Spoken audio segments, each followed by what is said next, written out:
reviens sur la question des femmes. Excusez-moi d'insister, on va me dire que je m'acharne sur ce sujet, mais c'est au cœur de la sexocytologie.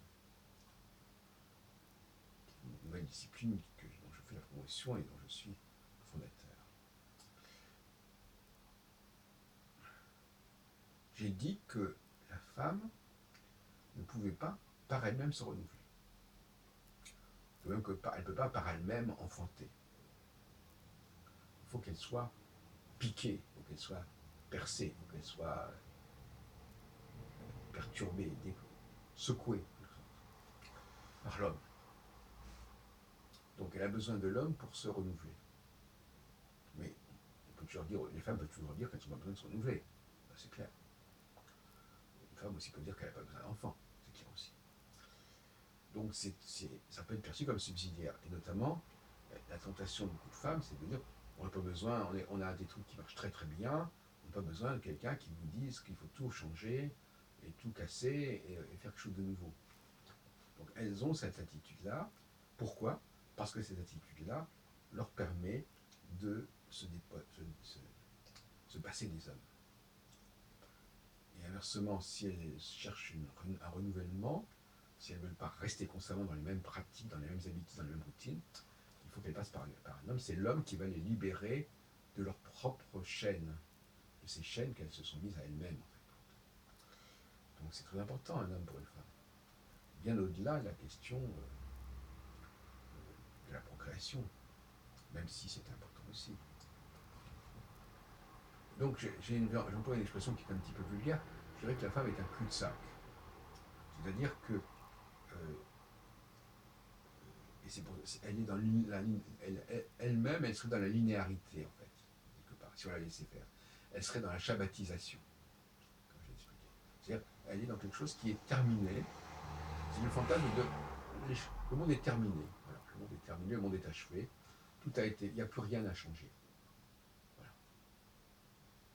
Et donc elles sont constamment quelque part dans cette attitude de dire, mais on a tout ce qu'il faut, on comprend très bien ce qui se passe, on a tous les éléments nécessaires, c'est le côté comme ça, nous, pleine lune, on est comblé, on a tout, on est rempli. Et il revient aux hommes de casser cette illusion, de montrer que finalement, le système qui est en place, soit il peut être amélioré sérieusement, soit carrément il comporte des erreurs considérables.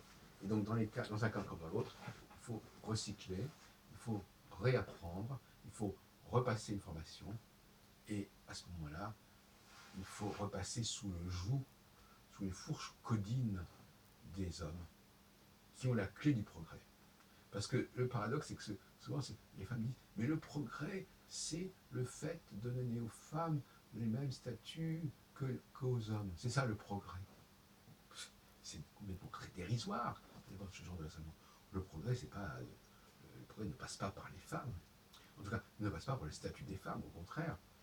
Il s'agit effectivement, il s'agit de repenser ce statut des femmes. Et c'est pas forcément dans le sens qu'on imagine. Donc, les hommes jouent un rôle majeur tous les 7 ans pour reprendre le pouvoir. C'est intéressant parce que, quelque part, ça fait penser effectivement au songe de Pharaon, à quelques détails près. À savoir que Pharaon va asseoir son pouvoir sur le fait qu'à un moment donné, le peuple ne peut plus assurer, n'a plus ce qu'il faut. Il faut donc passer par Pharaon qui lui, grâce à Joseph l'Hébreu, a su stocker des ressources et par conséquent, il va imposer son pouvoir aux paysans en échange de nourriture, ce qui va renforcer bien entendu l'État égyptien. Donc, effectivement, il y a là l'exemple d'une prise de pouvoir. Et à ce sujet, je vais terminer par une petite pirouette. Quelqu'un qui prend le pouvoir, la question de savoir à qui il le prend. quelqu'un qui a le pouvoir, d'où il a obtenu ce pouvoir. Voilà. Il faudrait peut-être s'interroger là-dessus.